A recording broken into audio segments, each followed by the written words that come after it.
오늘 함께 하실 하나님의 말씀은 에스겔서 21장 18절에서 32절 말씀입니다. 에스겔서 21장 18에서 32절 말씀. 여호와의 말씀이 내게 임하여 이르시되, 인자야, 너는 바벨론 왕의 칼이 올 두 길을 한 땅에서 나오도록 그리되 곧 성으로 들어가는 길 어기에다가 길이 나뉘는 표지석을 향하여 칼을 암몬 족속의 라빠에 이르는 길과 유다의 견고한 성 예루살렘에 이르는 길을 그리라. 바벨론 아리 갈렛길 곧 두 길 어귀에 서서 점을 치되 사슬들을 흔들어 우상에게 묻고 희생 제물의 간을 살펴서 오른손에 예루살렘으로 갈 점괘를 얻었으므로 공성태를 설치하여 입을 벌리고 죽이며 hl 높여 외치며 성문을 향하며 공성태를 설치하고 토성을 쌓고 사다리를 세우게 되었나니 전에 그들에게 맹약한 자들이 그것을 거짓죄로 이길 것이나 바벨론은 그 죄악을 기억하고 그 무리를 잡으리라. 그러므로 주 여호와께서 이같이 말씀하셨느니라. 너희의 악의 기억이 되살리며 너희의 허물이 드러나며 너희 모든 행위의 죄가 나타났도다. 너희에게 기억한 바 되었은즉 그 손이 잡히리라. 너 주각하고 중상을 당한 이스라엘 왕아, 내 날에 이르렀나니 곧 죄악의 마지막 때니라. 주 여호와께서 이같이 말씀하셨느니라. 관을 제거하고 왕관을 벗길지라. 그대로 두지 못하리니 낮은 자를 높이고 높은 자를 낮추실 것이라. 내가 엎드려뜨려니와 그것들이 다시 있지 못하리라. 마땅히 얻을 자가 이르면 그에게 주리라. 여호와께서 인자야, 주는 너는 주 여호와께서 안목작속과 그 능력에 관하여 이같이 말씀하셨다 예언하라. 너는 이를 칼을 뽑히도다. 죽이며 멸절하며 번개같이 되기 위하여 빛났도다. 내게 대하여 허무한 것을 보며 내게 대하여 거짓 복수를 말하는 자를 너를 중상당한 악인의 목 위에 두리니 이는 그 날일 곧 죄악의 마지막 때가 이름이로다. 그러나 칼을 그 칼집에 꽂을지어다. 내가 지음을 받은 곳에서 내가 출생한 땅에서 내가 너를 심판하리로다. 내가 내 분노를 내게 쏟으며 내 진노의 불을 내게 내뿜고 너를 짐승 같은 자 곧 멸망하기에 익숙한 한 자의 손에 넘기리라. 내가 불과 섭과 같이 될 것이며 내 피가 나라 가운데 있을 것이며 내가 기억되지 못하리냐. 나 여호와가 말하였음이라 하라. 아멘.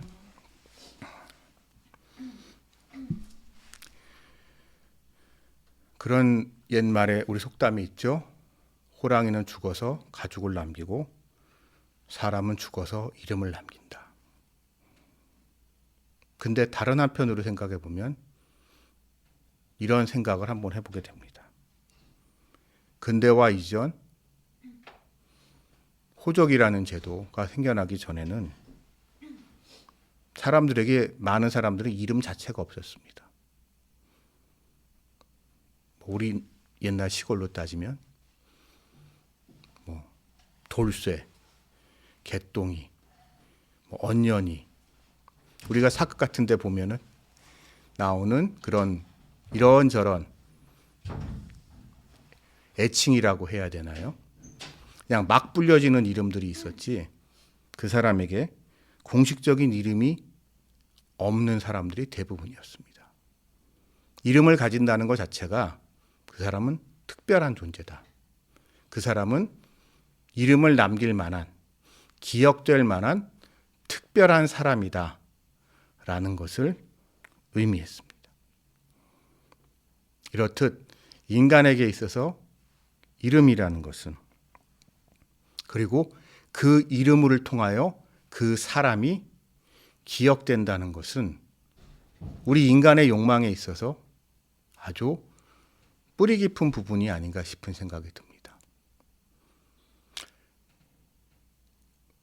우리 이 욕망이 생각을 해보십시오.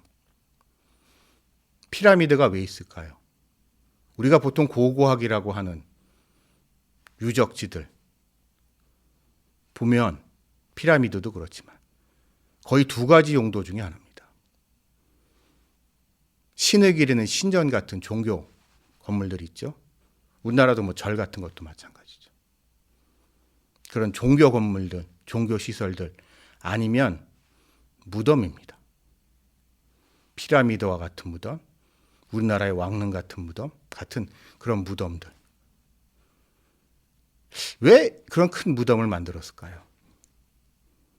그냥 우리 현대인들이 보통 익숙한 생각 같이 죽으면 끝이다 라고 생각한다면 세상에 무덤을 그렇게 화려하게 하는 것 같은 비합리적이고 불필요한 행동이 없지만 인간은 오랜 기간 동안 내가 죽은 다음에 내가 어떻게 기억될지, 내 이름을 사람들이 어떻게 알릴지,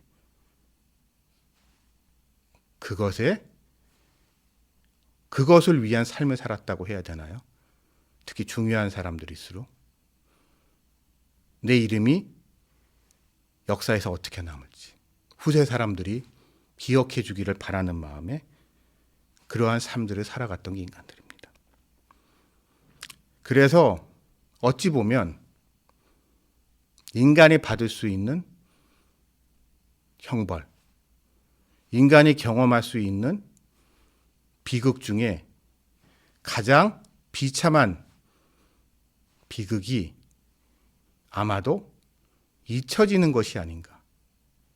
더 이상 그를 기억해 주는 사람이 아무도 없는 것.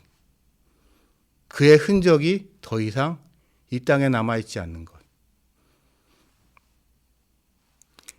그거 같은 비극, 그건 정말 큰 비극인 것 같습니다. 그리고 그 비극이 하나님의 심판이라고 오늘 이 말씀 속에 등장하고 있습니다. 오늘의 말씀의 상황을 이해하기 위해서는 이 당시의 시대적 상황을 좀 이해해야 됩니다. 바벨론의 느부갓네살 왕, 중동 지역을 평정했죠. 강력한 군사력으로.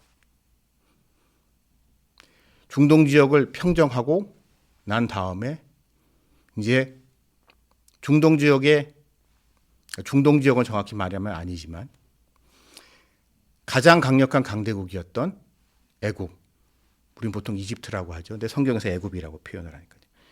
애굽의 파라오와 격전을 벌입니다.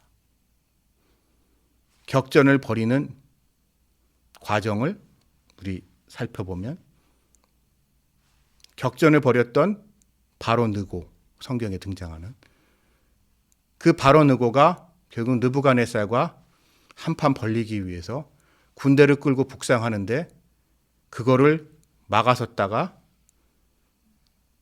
어떻게 보면 비명행사한 게 요시야 왕이죠. 어찌 보면 이스라엘 역사는 다윗 왕조의 운명은 그때부터 정해진 걸지 모르겠습니다. 근데 무슨 운명의 장난인지 이 바로 느고의 군대를 느부갓네살이 무찌릅니다. 그러다 보니 이 팔레스타인 지역, 지금의 이스라엘을 비롯한 애굽과 메소포타미아, 바벨론의 완충지대였던 지금의 팔레스타인 지역, 이스라엘 지역은 이제 바벨론의 영향권에 들어가고 바벨론의 느부갓네살 왕은 그 지역을 직접 통치하는 데는 한계가 있기 때문에 기존의 왕들을 몰아내고 왕족 중에 꼭두각시 왕, 자기 말 잘 듣는 사람을 왕으로 앉혔죠. 그래서 등장하는 게 시드기야 왕입니다. 그리고 시드기야 왕을 왕으로 세우면서 기존에 있던 사람들을 다 포로로 붙들어 간 게 오늘의 이 말씀 속에 등장하는 이 바벨론 포로 공동체의 에스겔과 함께한 사람들이죠. 자, 근데 이대로 흘러갔으면 얘기가 좀 좋았을 텐데 시드기야가 딴 마음을 품기 시작합니다.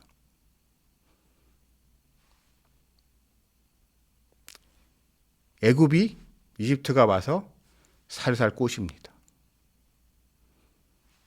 바빌론 시드기야 왕, 쟤네들은 사방에서 전쟁을 벌여야 돼. 너희까지 신경 쓸 겨를이 없어. 지도를 펴놓고 보세요. 지금의 이라크 땅, 바빌론 지역은 사방이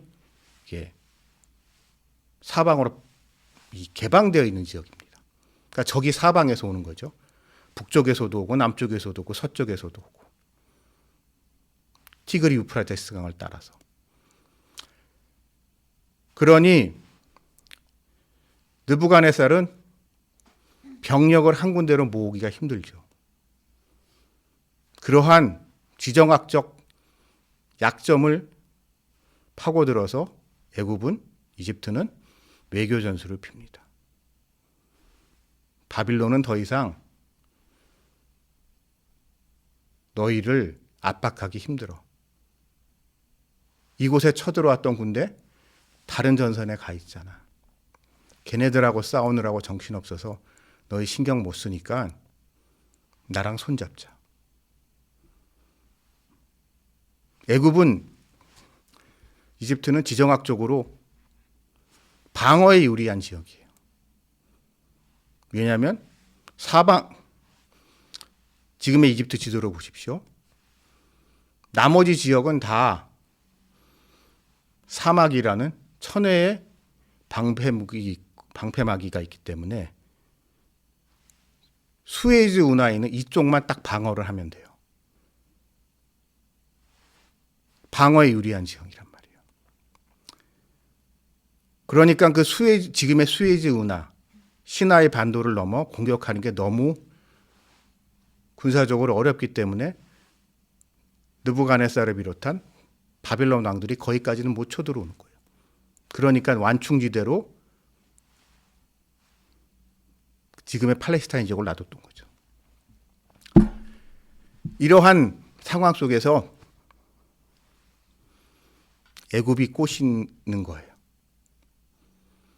그랬더니 시드기야가 마음이 동합니다. 근데 여기서 끝나는 게 아니라 요단강 기준으로 해서 요단강의 서쪽이었던 이스라엘은 뿐만이 아니라 요단강의 동편이었던 암몬, 지금의 요르단이죠. 을 비롯한 페니키아, 그 다음에 지금의 가자 지구에 해당하는 블레셋, 이런 데들을 다 어떻게 보면 애굽이 외교적인 성공을 거두어서 반 바벨론 동맹을 만들게 합니다. 너희 하나하나 나라는 약하지만 너희가 똘똘 뭉쳐봐. 내가 뒤에서 밀어줄 테니까. 나 돈 많은 거 알잖아. 애굽이요. 내가 무기랑 자원 팡팡 대줄 테니까 너희가 힘 합쳐서 바빌론한테 맞서봐. 라는 반 바빌론 동맹을 만들었고, 이 반 바빌론 동맹이 그렇게 해서 형성이 됩니다. 그랬더니 느부갓네살 왕이 요즘으로 말하면 이제 빡친 거죠. 이것들 봐라. 이것들 봐라. 야, 시드기야, 네가 누구 때문에 왕이 됐는데? 이것들 봐라. 하면서 군대를 밀고 다시 쳐들어옵니다. 그러니까 저쪽 전선들이 다 이제 정리가 되고 난 다음에 다시 군대를 밀고 이쪽으로 밀고 들어옵니다. 그러면서 그 갈림길에 서 있는 겁니다. 거기서 손봐줄 놈들 많은데 그 중에 누구부터 손봐주지? 누구부터 손봐줄까? 고대 사회에서는 이럴 때 점을 치죠. 그래서 점을 칩니다. 그랬더니 이스라엘, 예루살렘이라는 점괘가 나온 겁니다. 그래서 예루살렘부터 손을 봐야겠다 라고 하면서 예루살렘을 밀고 들어옵니다.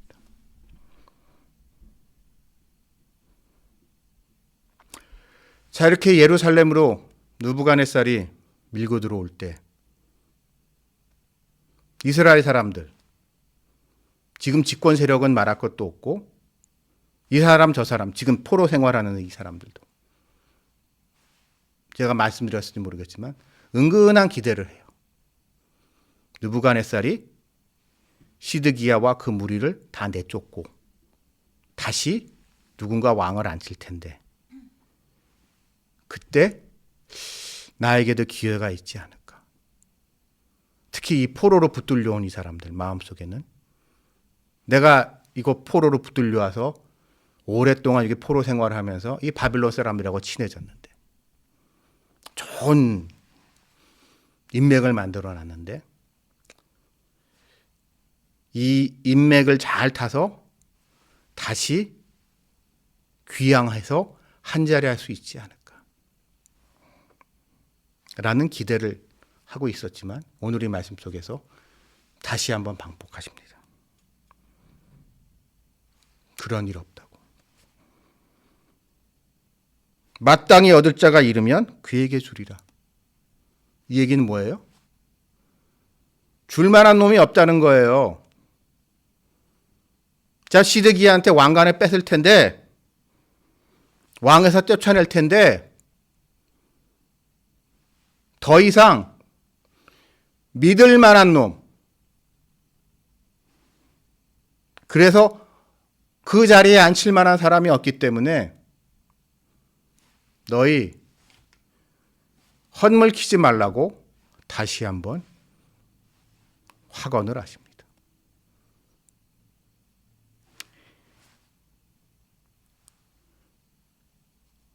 그러면서 어찌 보면 이 에스겔과 함께하는 포로 공동체의 지도자들의 헛된 기대를 꺾어버리십니다. 그러고 난 다음에 이어서 말씀하십니다. 암몬에 대해서 말씀하고 계십니다. 이 말씀의 무대 속으로 한번 들어가 보십시오. 느부갓네살이 바빌론에서 대군을 끌고 쳐들어온대요. 야, 큰일 났다. 큰일 났다. 어떻게 하지? 먼저는 애굽의 바로한테 구원군 요청을 했겠죠. 그러면서 버티자 라고 생각을 했을 텐데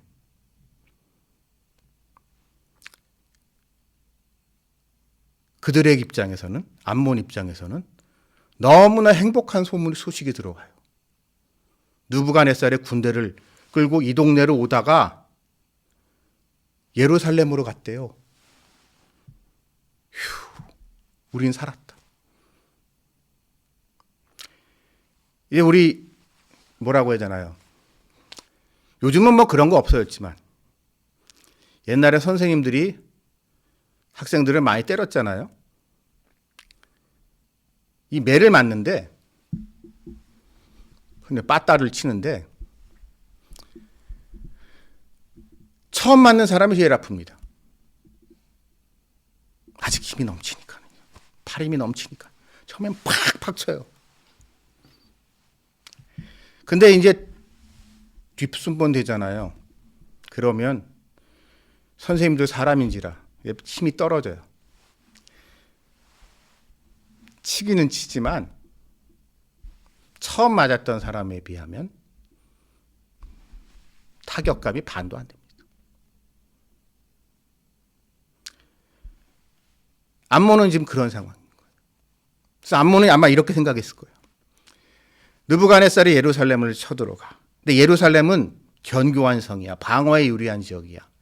저기서 예루살렘 사람들, 이스라엘 사람들은 전에같이 성문 걸어 잠그고 그냥 농성하면서 잘 버티겠지. 몇 년을 버틸 거야. 아, 그러면 그만큼 우리 시간을 벌지. 그러면 그 시간을 버는 동안에 그래, 저 애굽의 바로가 지원군을 모집해서 원정군을 만들어서 우리를 도와주러 오겠지. 몇 년이란 시간을 벌었으니까. 그러면 우리는 살 수 있어.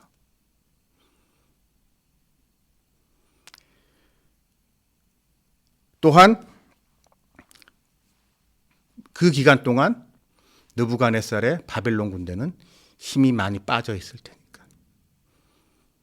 이러한 횡복회로를 돌리고 있던 것이 이 암몬 사람들이었을 겁니다. 아마 저라도 그랬을 것 같아요. 저라도. 이렇게 해피하고 있는 암몬 족속에 대해서 말씀하고 계십니다. 에스겔을 통하여. 꿈 깨라고.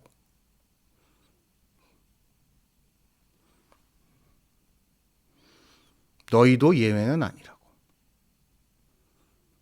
예외가 아닌 정도가 아니라 너희는 그 못된 심보 때문에 더 큰 형벌이 너한테 임할 것이라고. 너희는 역사에서 사라질 것이라고.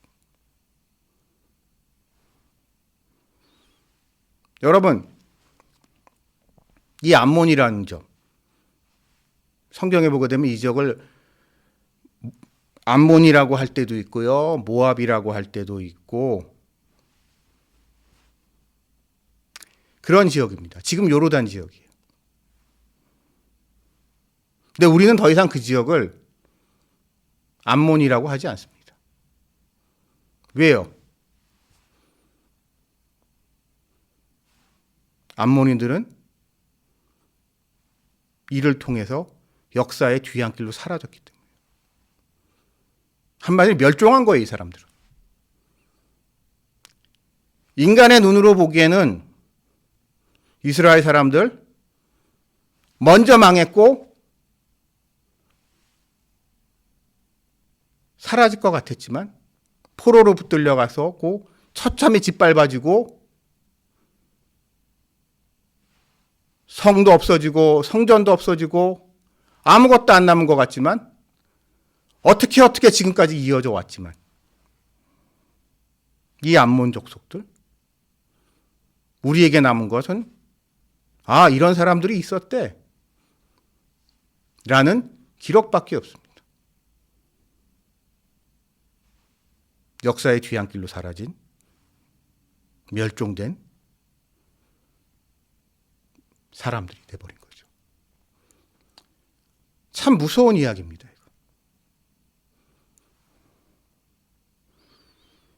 그래서 지금 우리는 이 암몬 사람들이 정확히 어떤 사람들인지 몰라요. 물론 그 지역에 지금 살고 있습니다. 사람들. 요르단이란 나라가 있고 거기에 사는 사람들이 있어요. 근데 그 사람들은 이 암몬 사람들과는 아무 상관없는 사람들이에요. 암몬 땅에, 모압 땅에 원래 있던 사람들 다 사라지고 난 다음에, 그들이 멸종되고 난 다음에 여기저기서 흘러들어온 그런 베두인들이 살고 있는 지역일 뿐이에요. 그리고 흥미로운 곳은 그 요르단이라는 나라는 왕국인데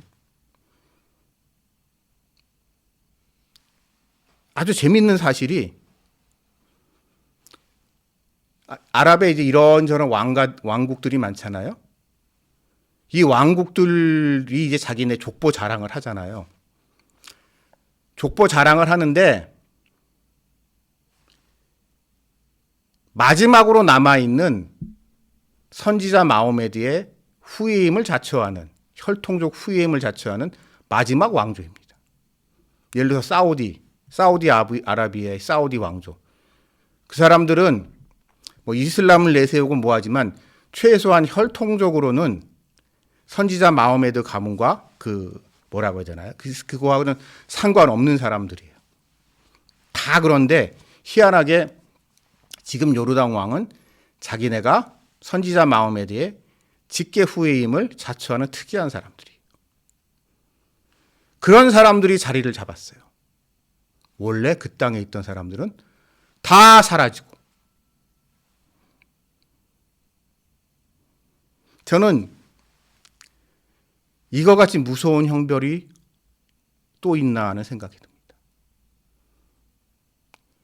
물질 문명에 사로잡힌 현대인들한테는 그게 뭐 죽으면 끝 아니야? 라고 생각하기 쉽지만 우리 인간의 본능 속에는 영원히 남고 싶고 영원히 기억되고 싶어하는 그러한 본능이 있다는 사실을 우리 인정합시다. 그래서 우리가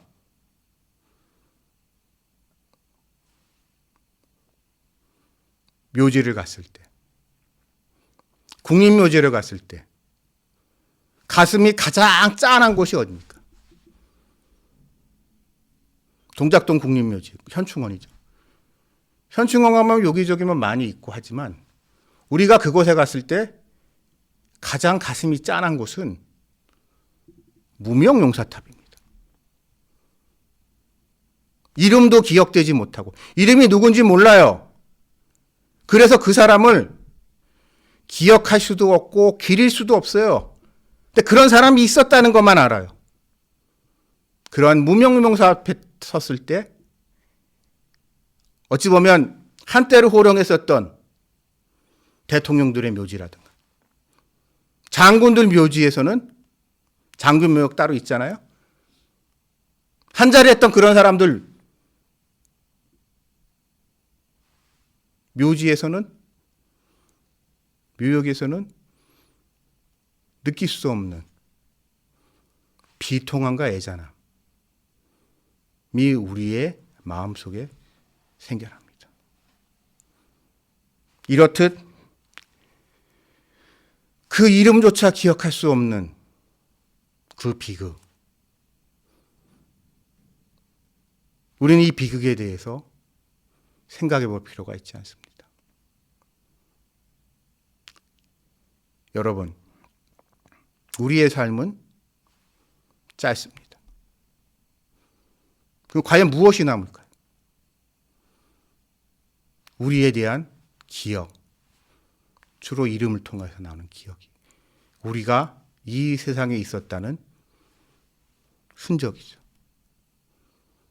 그러나 이 흔적조차 사라졌을 때, 그래서 더 이상 이 땅에서 존재가 없어졌을 때, 흔적이 없어졌을 때, 그래서 어느 누구도 모를 때, 이러한 절대 고독, 절대 고립의 상태에 빠질 때, 이것이야말로 진정한 심연, 진정한 죽음이 아닐까 싶고, 그러한 우리의 마음을, 그러한 일이 일어나는 것조차도 결국 우리는 이해하지 못하고 있지만 하나님의 준엄한 심판이 아닌가라는 생각을 오늘의 말씀 속에서 해보게 됐습니다. 같이 기도하시겠습니다. 하나님 아버지,